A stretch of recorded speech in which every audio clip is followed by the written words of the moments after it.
Okay, welcome to today's class. So today's lecture we'll look at, we'll continue with our linear programming lecture under the operations research course.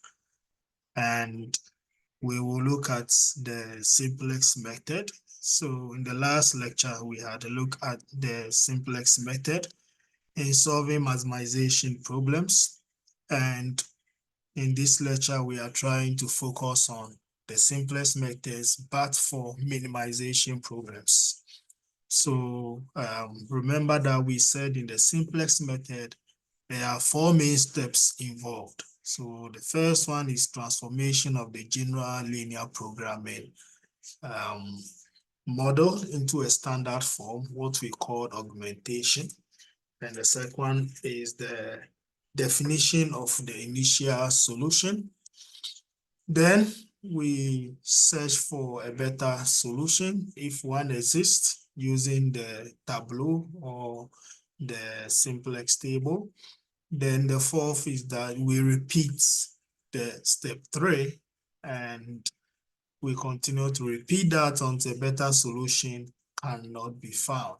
And then we will be at a point where the simplest process will terminate and the optimal solution is then found. So let's move on to the simplex method of solving minimization problems.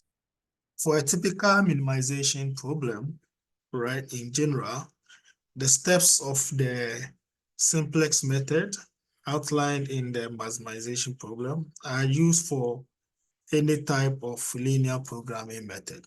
So minimization problem, however, requires modifications in the normal simplex process.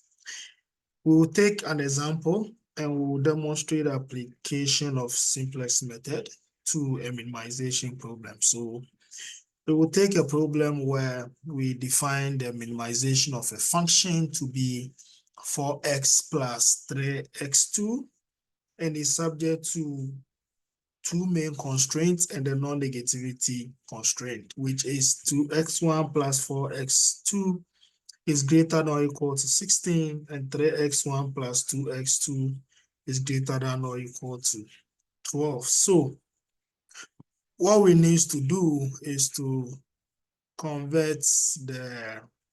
transform the problem into a standard form. So what I'll do here is we'll try and bring up the whiteboard so that we can write our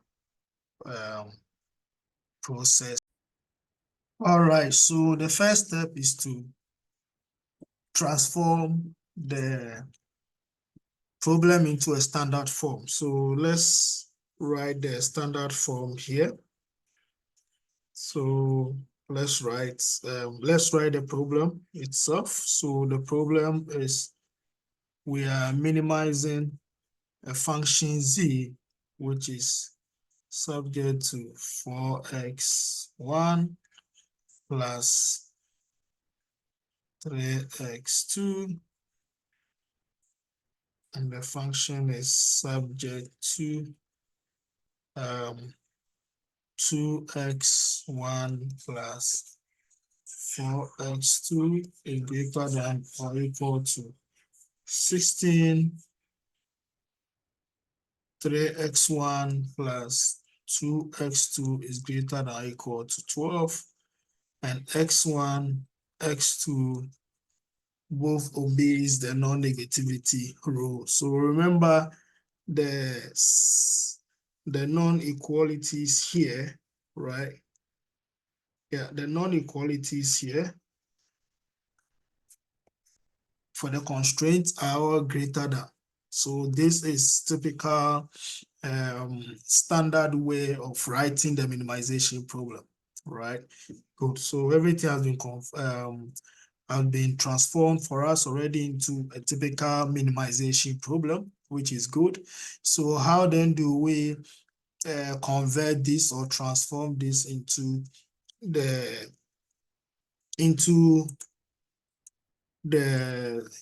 standard form?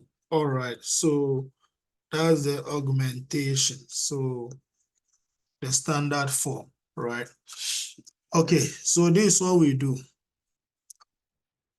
So we start with the first constraints, which is the 2x1 plus 4x2 is greater than or equal to 16, right? Good. So here we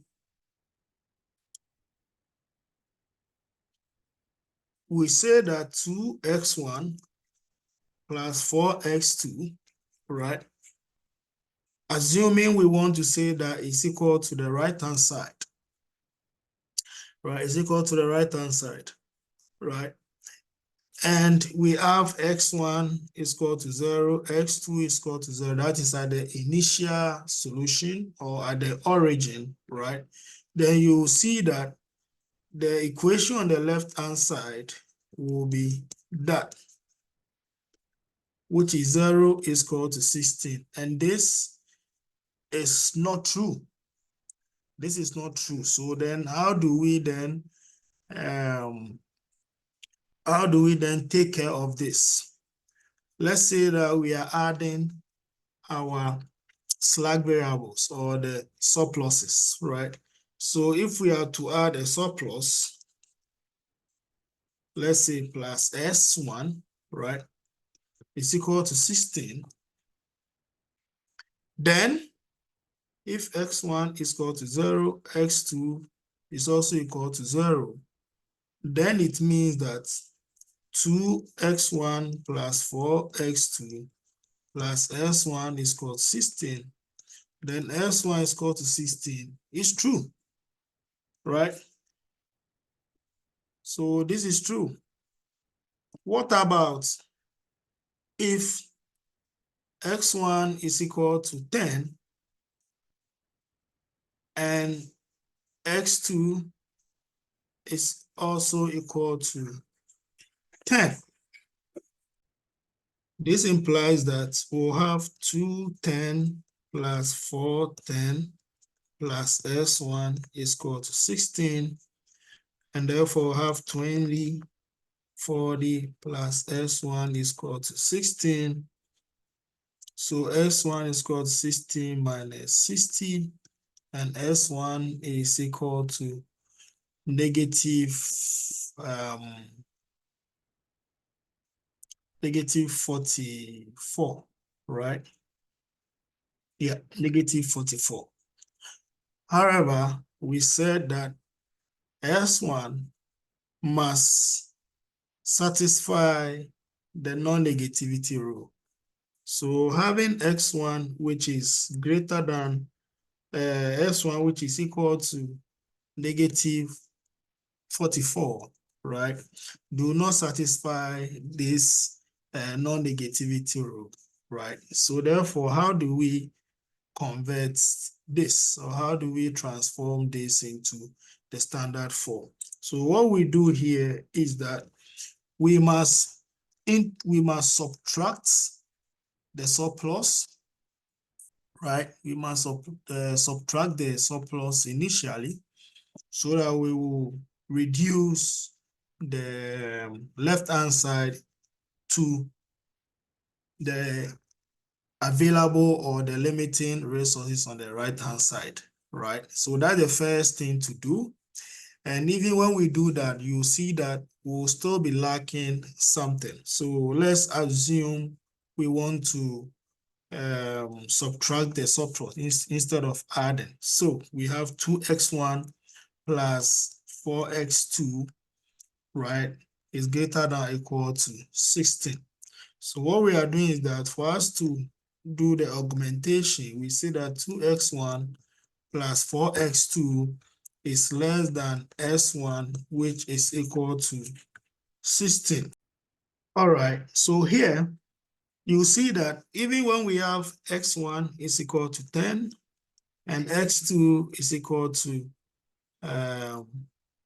10, right, then we'll be getting 20, 40 minus s1 is equal to 16. The negative s1 is equal to negative 44, right?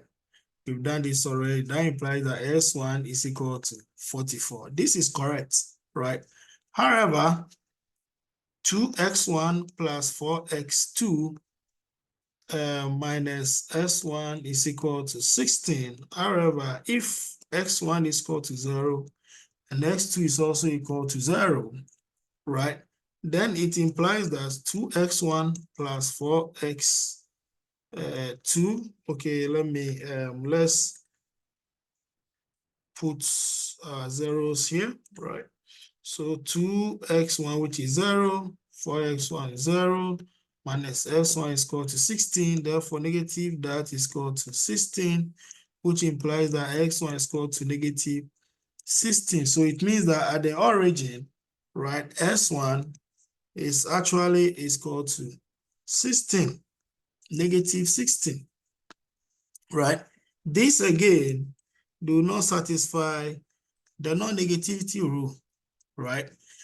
Let's assume that we want to solve this graphically, right? If we want to solve this graphically, quickly, we have 2x1 plus 4x2 is greater than or equal to 16. This is the first constraint. If x1 is equal to 0, then x2 is equal to, so x2 will be equal to 16 on 4, right, which is 4. So therefore, the first point to plot is 0, 4, right?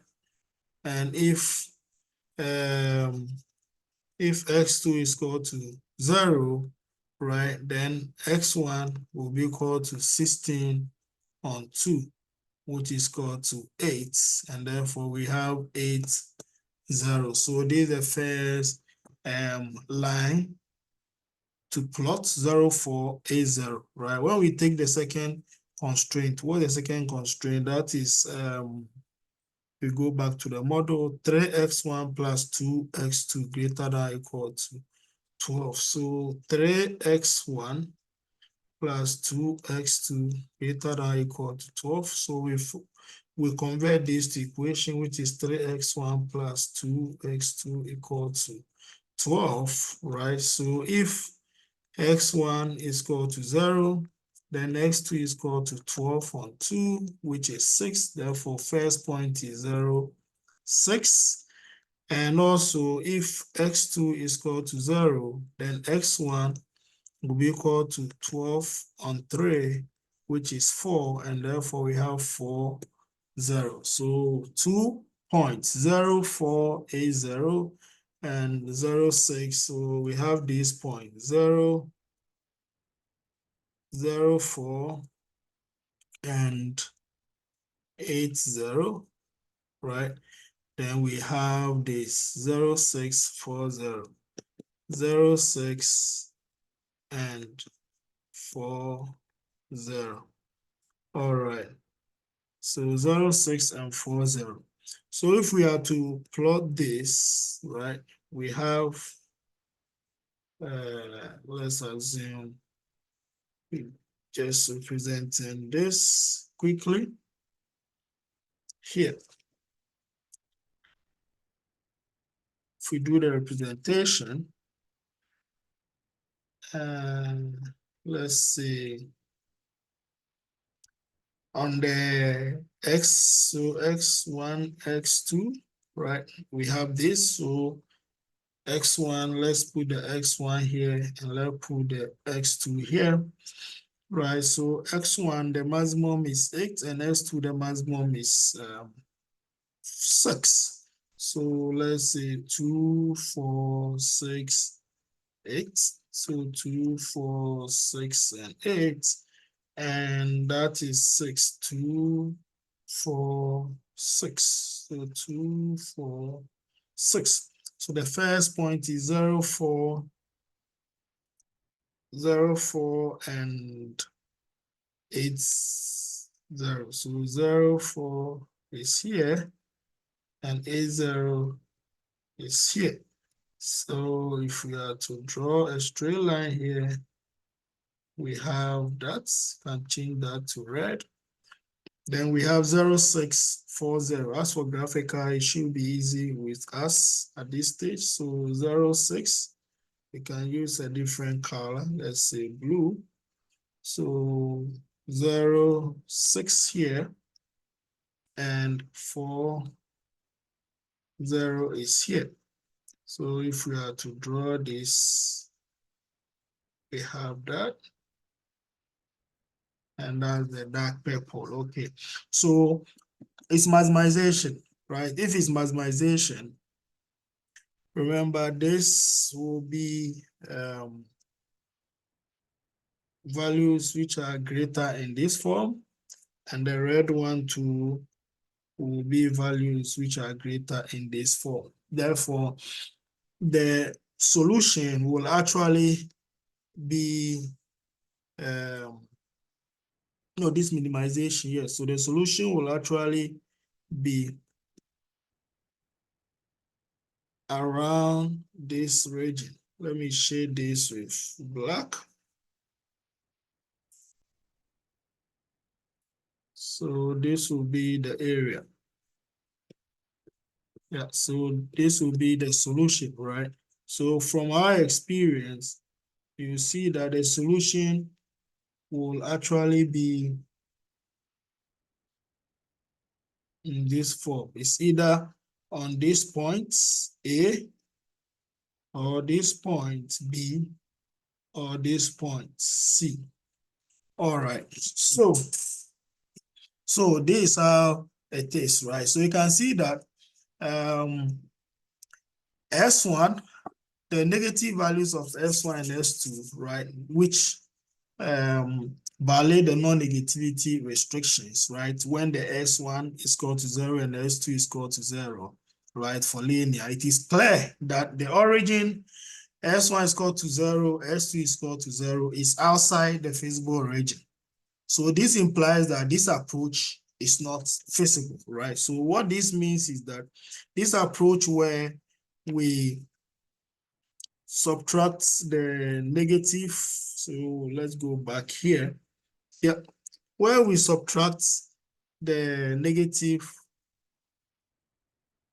let me get this color to highlight what I'm referring to. So this approach where we subtract the negative slack variable or surplus, right, is actually leading us to a negative value which conflicts or do not satisfy the non-negativity rule, right? So what we'll do here is that then we have to introduce another variable here.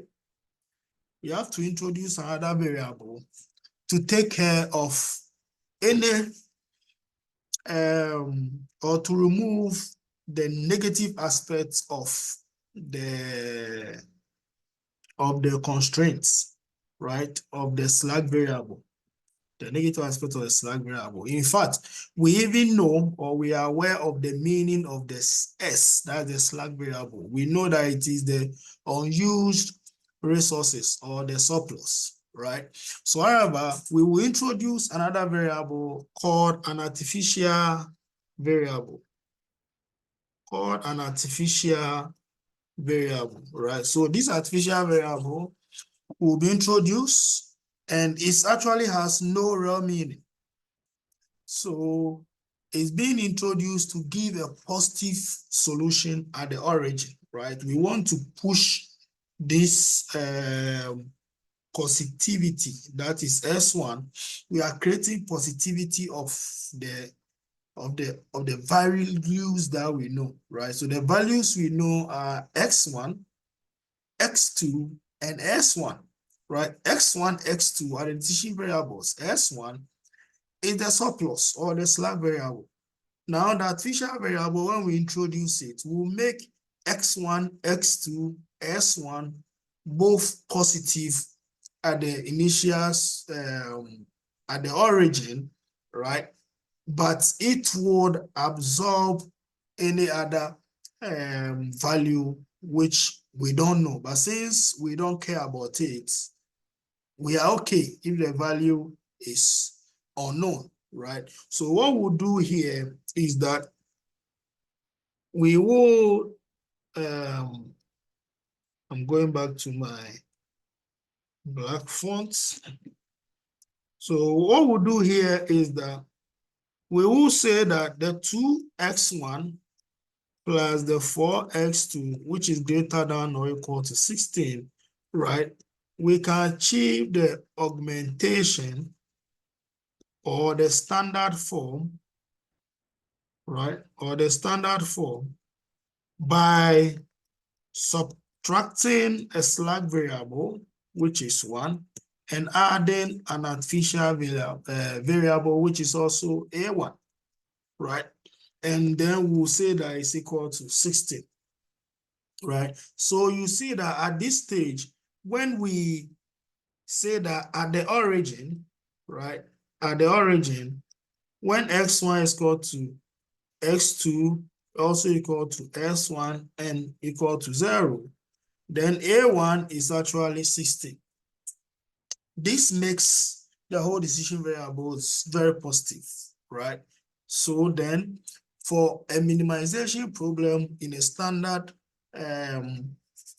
in a standard form of writing minimization problem where the constraints are all greater than or equal to the right-hand side or the limiting resources or the available resources, what we will do is that we would add an artificial variable and subtract the slack, right? Or we subtract the slack variable or the surplus and we add an artificial variable to be able to achieve positivity of the entire decision variables, right? So for the second constraint, which is 3x1 plus 2x2, which is greater than or equal to 2, right? What we again do is that we will say that 3x1 plus 2x2 is less than S2. I'm introducing slack variable the second time, or S2 is for the second constraint. But usually the first time as you introduce them, you can use S1 and S2. We talk about this already, right? So it could be minus S2, then plus the artificial variable. This is the second artificial variable being introduced, which is A2, and therefore it's equal to 12. That means that at the origin, right? At the origin, when x1 is equal to x2 and is equal to s2, right, which is equal to 0, then our a2 will be equal to 12. So what we have achieved here is that we have augmented the constraints by introducing two slack variables and also two artificial variables. So therefore, the standard form for this particular minimization problem is we want to minimize z, which is subject to 4x1 plus 3x2, right? And this is subject to the first constraint, which is 2x1 plus 4x2, right, minus s1 plus a1 is equal to 16, right? The second constraint is that 3x1 plus x2, is it x2 or 2x2? Let's see, 2x2, okay, yeah, plus 2x2, right?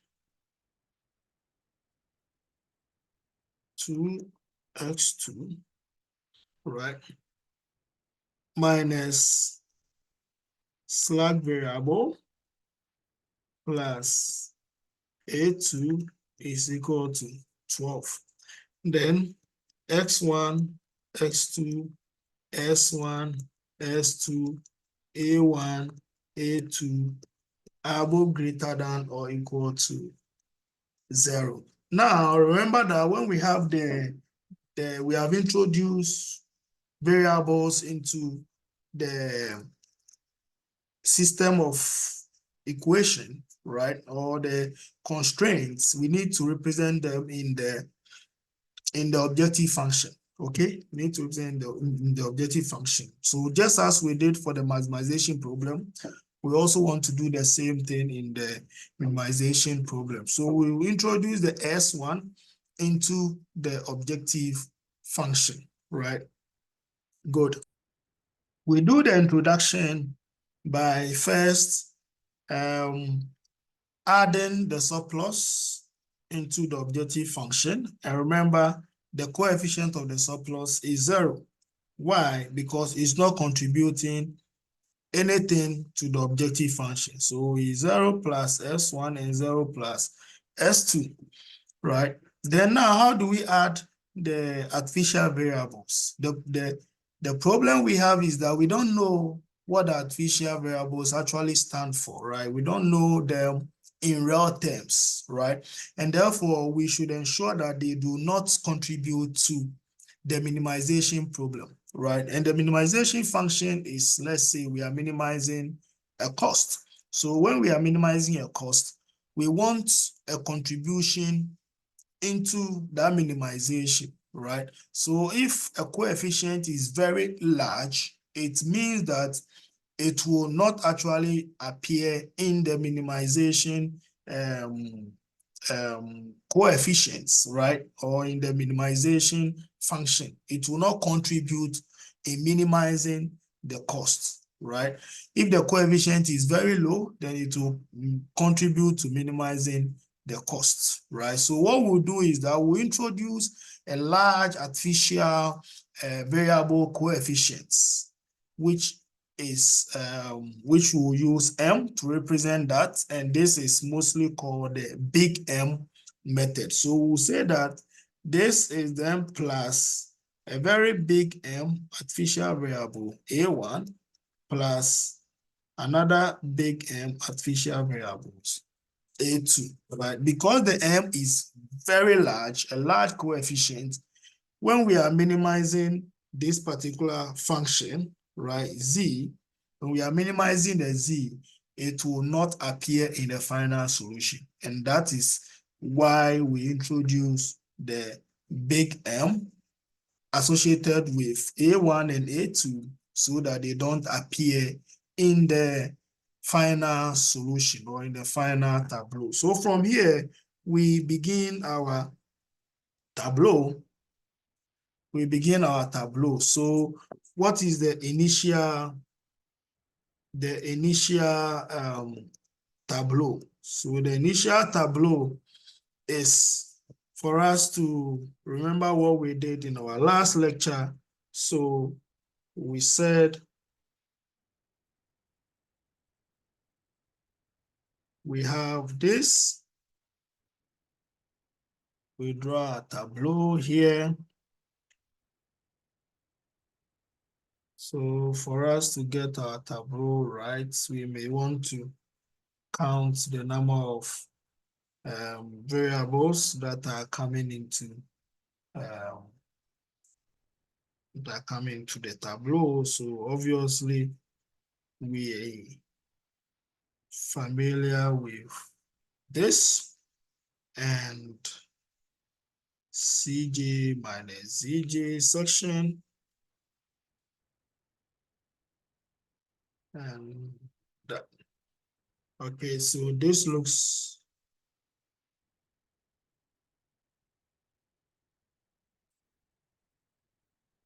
okay.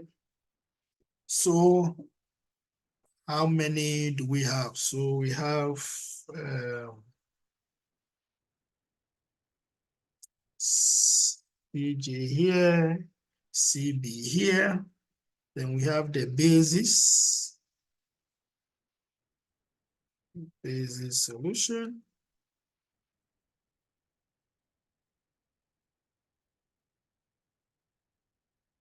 So we have the basis. I can still use a good straight line to draw this. Yeah. Then I have XBI.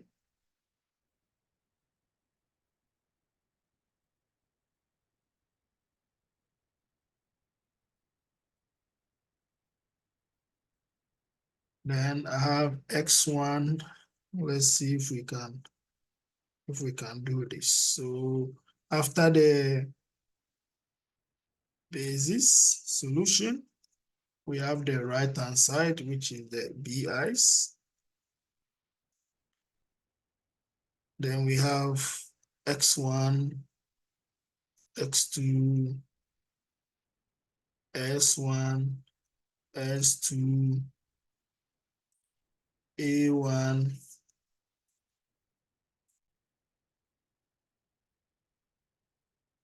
a1, then a2. All right, so if I get this right, then this should be correct here.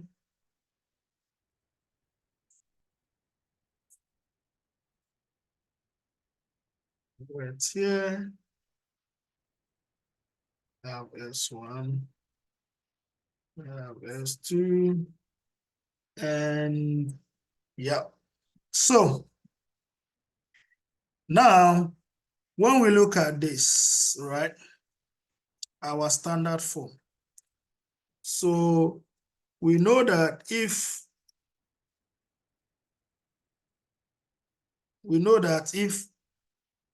S1, X2, S1 are both 0 at the origin, then A1 will be equal to 16, right?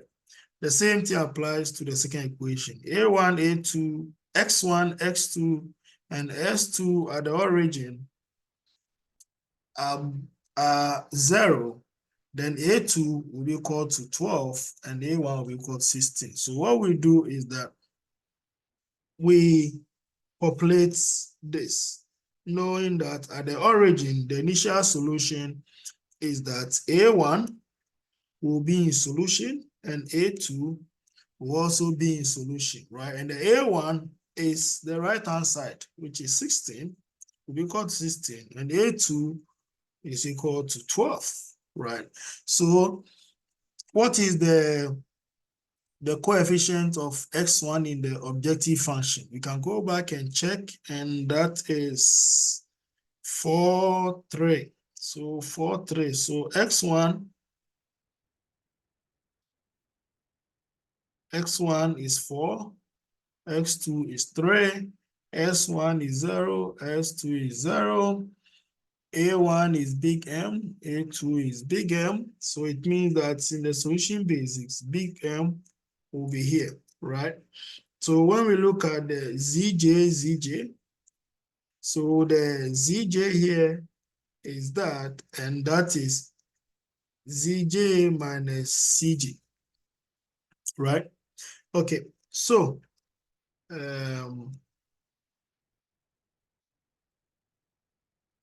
let's do this. CJ minus ZJ, right? Good. Some tableaus will prefer to use CJ minus ZJ, right? But that is fine, right? If you use CJ minus ZJ, right? So remember that in the maximization, it was CJ minus ZJ. And what were we looking at? We always look at the maximum or the largest CJ minus ZJ that was leaving the solution, right? So this is just a revision, right? However, in the minimization, we have switched and made it ZJ minus CJ so that we will continue with the same principle of selecting the largest pivot column, right? So the largest pivot column. Okay, good. So CJ minus ZJ for the maximization problem, right? Maximization function, and ZJ minus CJ for the minimization function, right? So this is just straightforward. All right. So what we'll do here is that we then fill the initial tableau. So we'll fill the initial tableau by doing what we always do, that is saying that M times 16, plus m times 12, right? And if you fill that row, you're going to get, let's still use our blue marker here, or blue pen. Yeah, so we're going to get 16, 12 will be 28 to 28m, right? Okay, so now let's also fill this. So in filling in filling this, it's just the same as what we know already. So we have 2x1, that's the first constraint, 2x1 plus 4x2 minus s1 plus a1 is equal to 16. So what we'll do is that 2x1, so 2 is here, plus 4x here, s1 was -1, s2 was not existing, so it's 0. A1 was positive, so 1, and A2 was non-existing, which is 0, right? Then when you come to the second constraint, is 3 to -1 and 1. So 3x1, 2x2, s1 is 0, s2 is negative, a1 is 0, a2 is positive, right? So if we are to then fill the ZJ row, which is this row, right? So again, m times 2 plus m times 3, right? And that will be 5. That will be 5m, right? Then 4m plus 2m will be 6m. Negative m times that is negative m. 0m times plus negative times m is negative m. Then 1m is that, and 1m is that. So zj minus cj, so 5m minus 4 is what we put here. 5m minus 4, right? Then we also have 6m minus 3. Negative m minus 0 is negative m.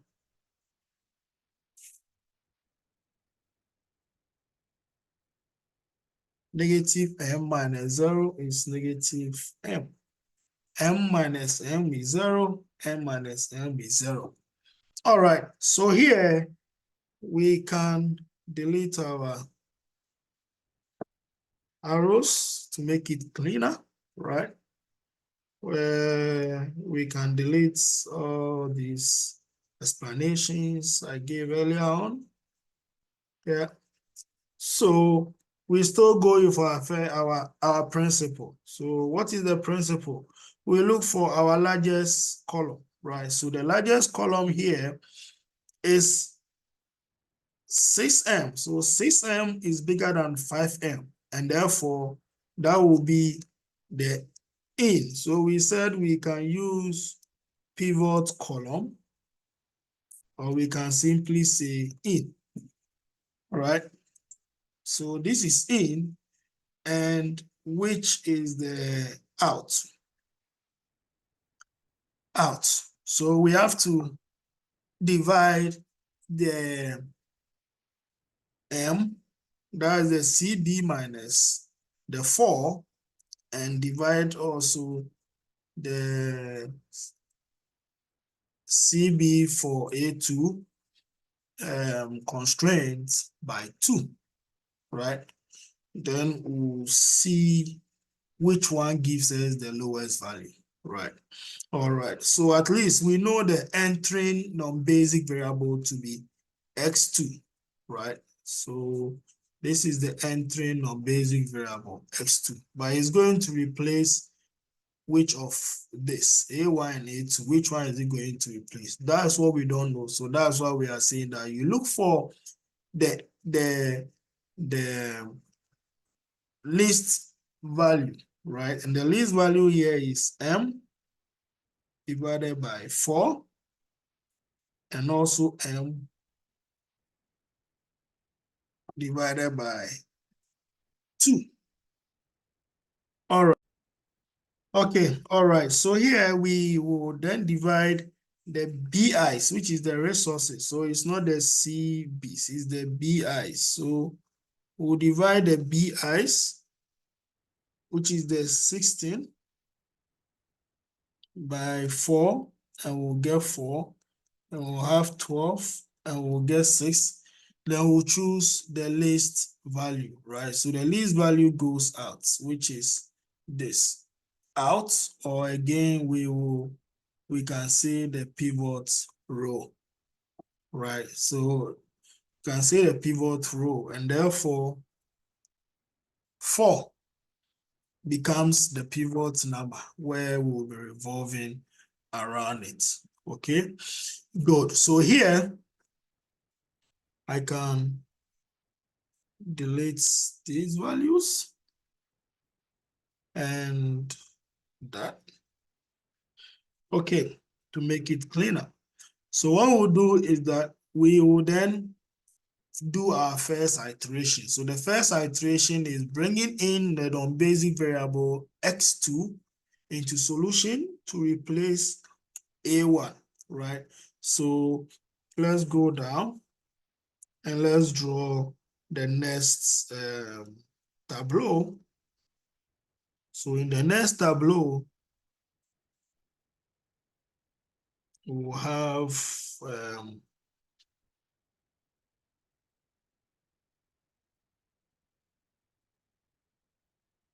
that. So I already have this tableau, so I can use it as a line to a tableau here. I have this, that.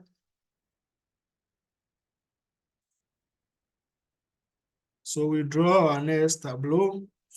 Then we'll do the iterations. We'll do our iterations, and we can say that the first iteration is done. So I have this,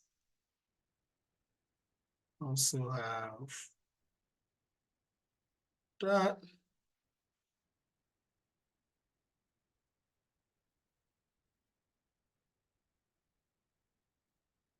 So we can say that CB, CJ, this is the basis solution. This is the BIs, this is X1, X2, S1.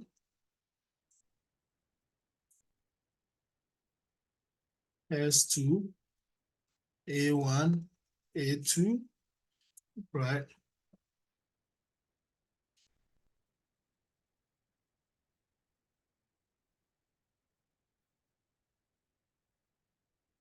So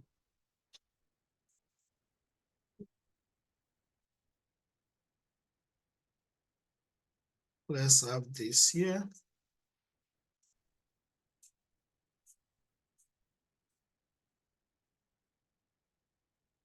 And let's say that is our ZJ. So ZJ, then this is ZJ minus CJ, so that we'll maintain our normal procedure for the simplex iteration that we know. The coefficient for X1 is 4. That for X2 is 3. S1 is 0, S2 is 0, A1 is big M, A2 is also big M. Now A1 is moving out of the solution and X2 is coming in. So we have X2 in the solution basis, and the corresponding CJ is 3, right? M is still here, A2 is still here. Is it? Yeah, still A2. Then our new BI was, what did we get? When we divided 16 by 4, we got 4.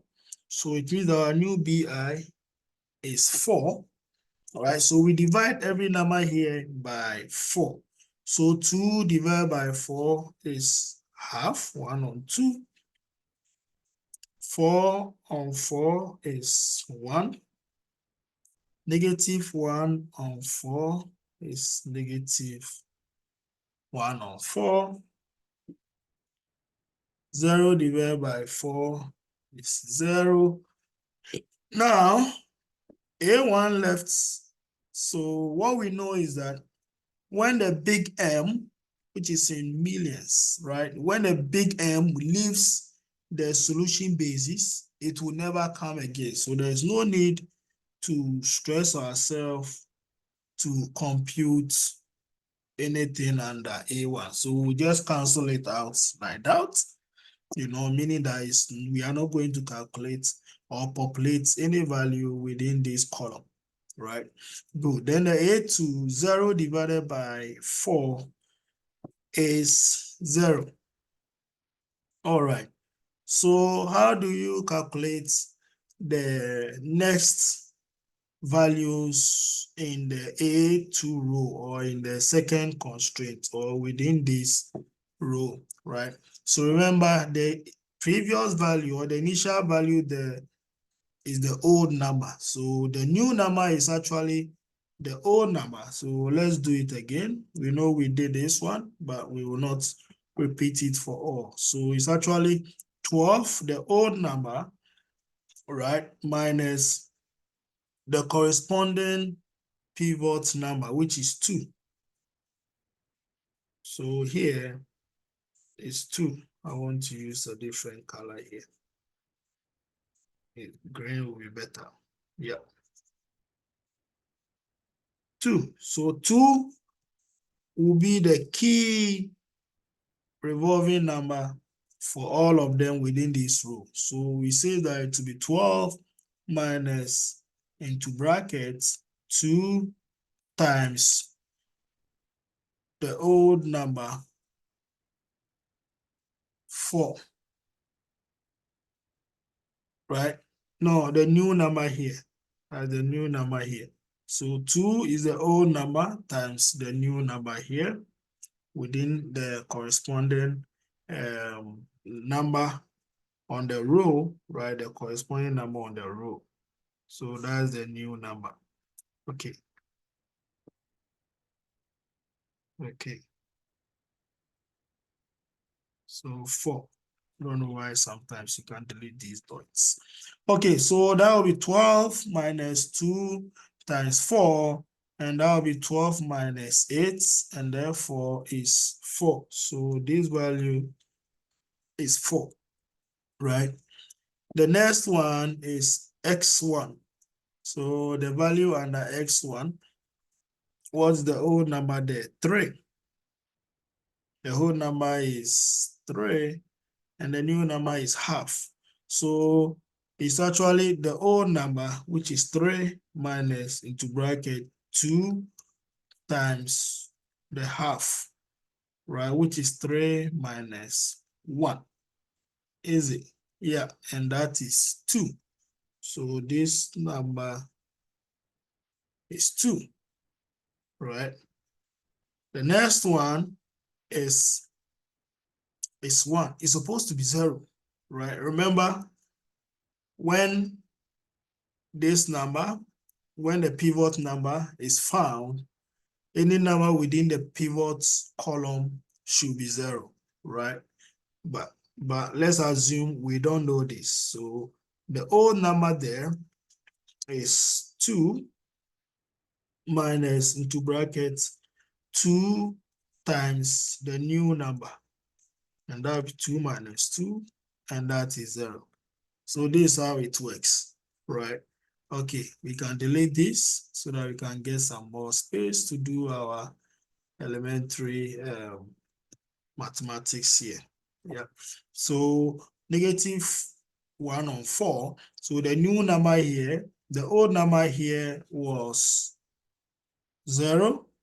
So it's 0 minus 2 times 0 minus 2 times the new number 1/4, but it's negative, right? So that it will be positive 2/1/2, right? Positive half, something like that, right?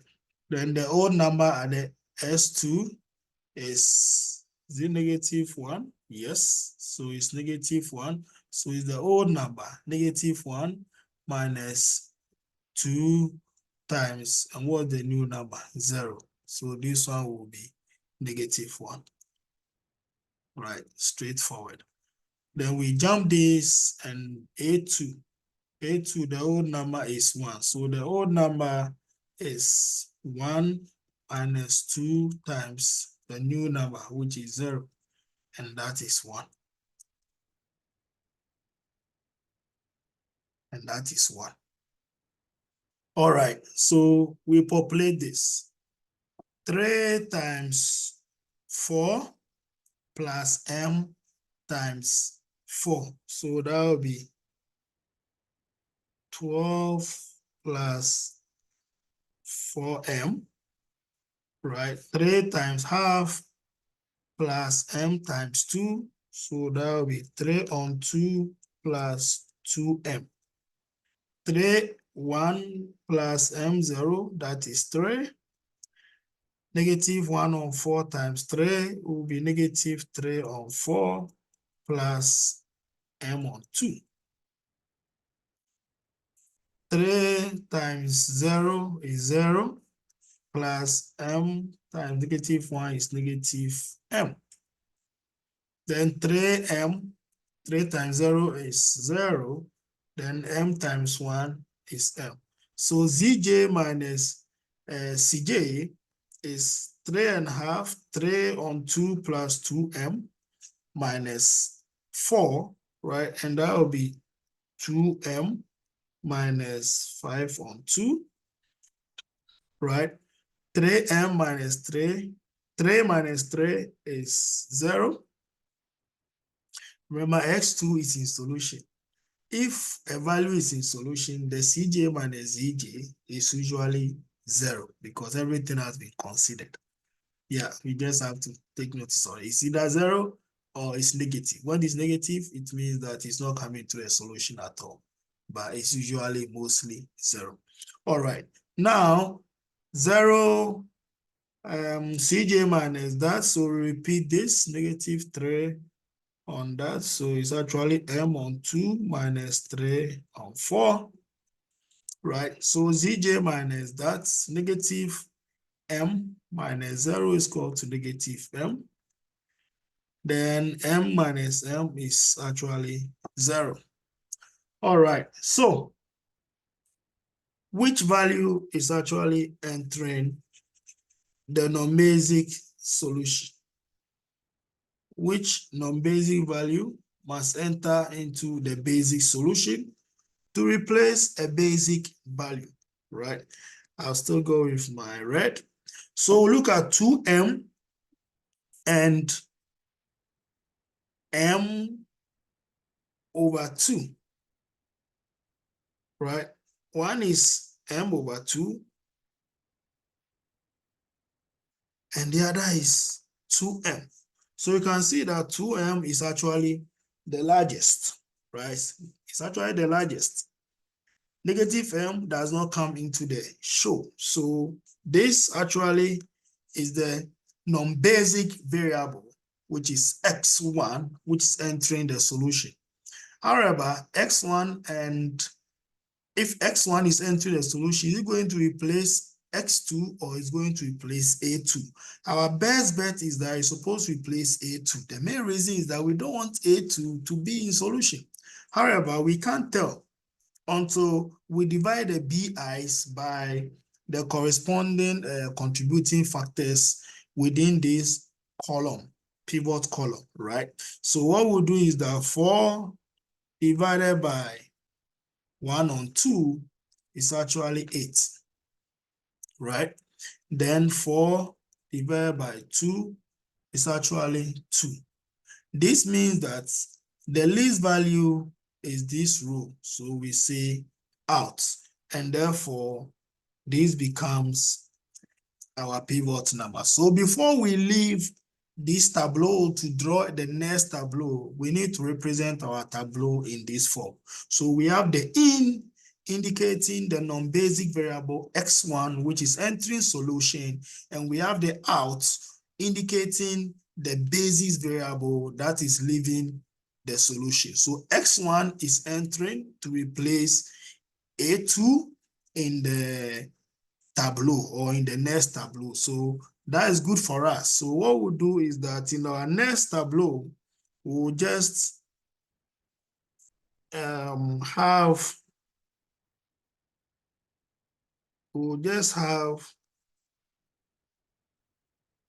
A1, which has already left.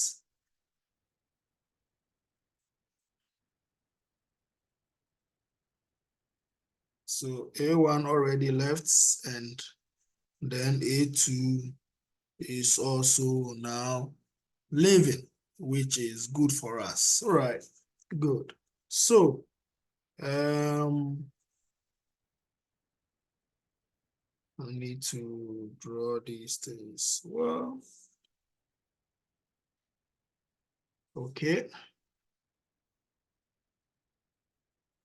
Yeah, so again, I have a template on top, so I'm using that to guide me generate these lines, right?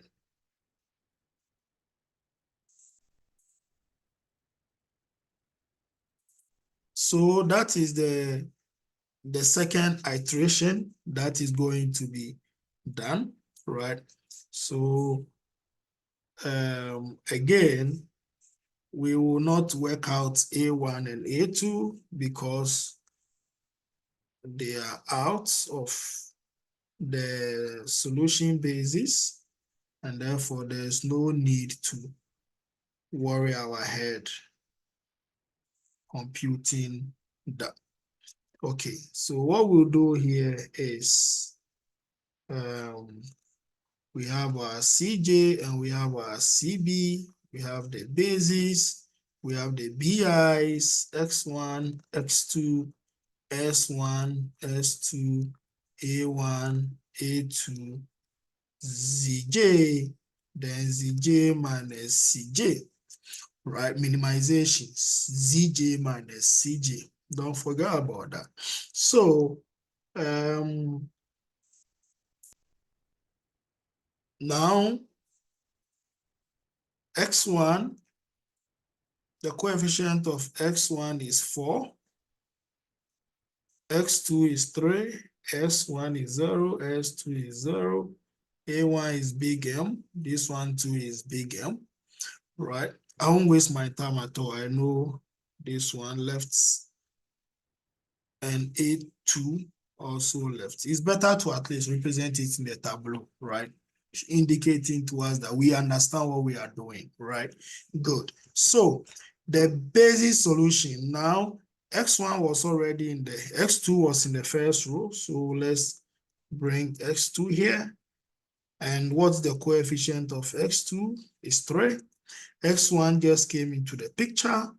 And what's the coefficient here? That is 4, right? So now we divide the BIs by 2. That's the pivot number, which is 2.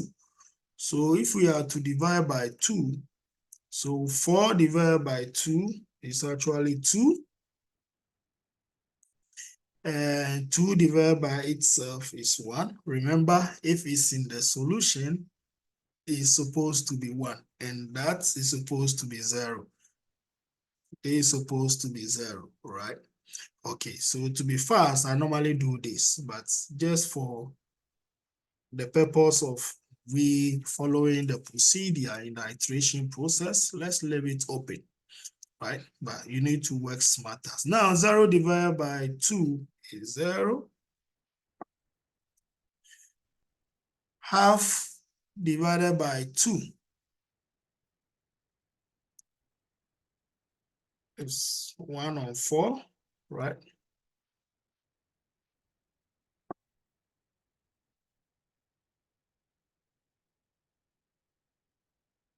-1 divided by 2 is -1/2.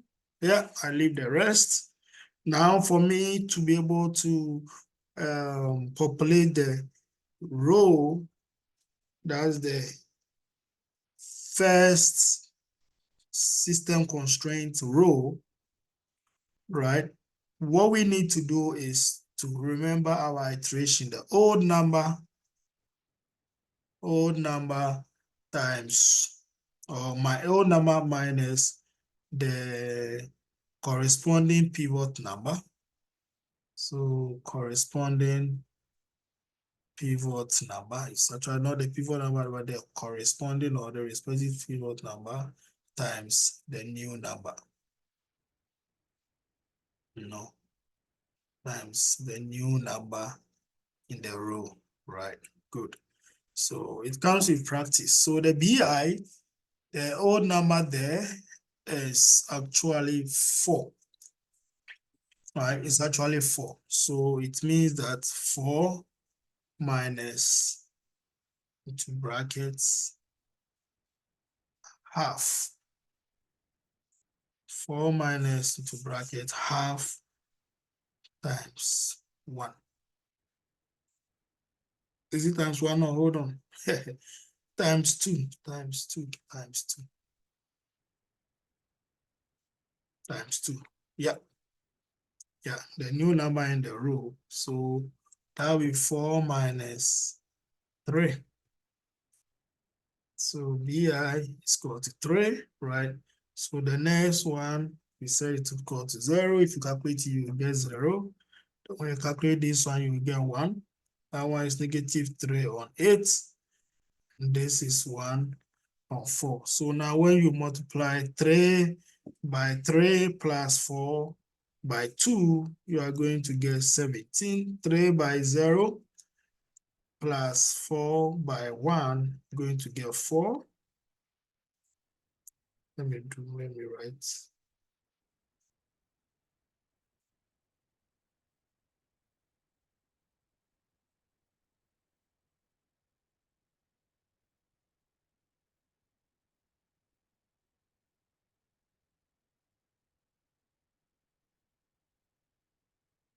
Okay. So I'm trying to erase this. I need to calibrate this mark. Okay, so let's put the 17 back. I don't like the way this 17 is misbehaving. Okay.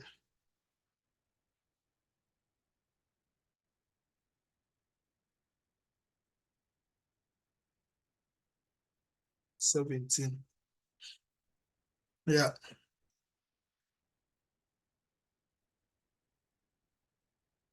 So the next one will be 3 1 3 4 0 0. So that will be 3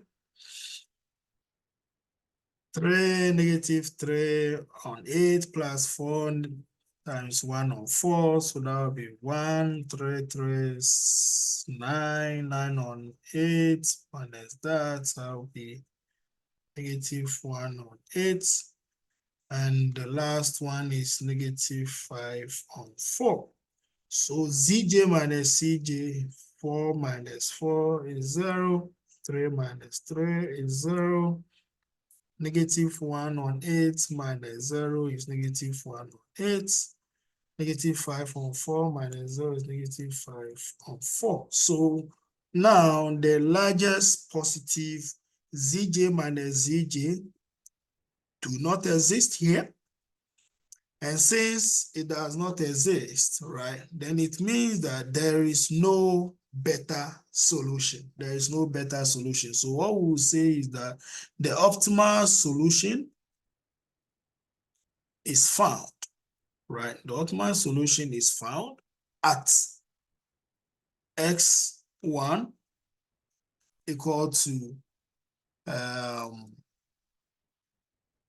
x1 is equal to the bi, which is 2, x2 is equal to 3, and the z equal to 17. This 17 has been stubborn, doesn't want to be written well. It's 17, right? So usually if the question or if the problem has units, then you have to apply it. So it can be $17, 17 Ghana cedis, 17, just attach the unit to it. It brings the understanding of the whole thing here, and it doesn't just become abstract, yeah, doesn't then become abstract. So this is a typical minimization problem. So for minimization problem, when you are transforming the system constraints into standard form, or when you are doing the augmentation, you subtract the surplus or the slack variable and you add an artificial variable, because the inequality is greater than or equal to, right? Good. So there may be a possibility of having mixed constraints where we have greater than or equal to inequality and less than or equal to inequality and equal sign in the constraints. How do we treat that? That will be our next video. By this stage, we are able to work out a minimization problem, and therefore we will end the lecture here. So thank you very much for staying with me, and we'll come your way the next time with mixed constraint problems. Until then, bye-bye for now.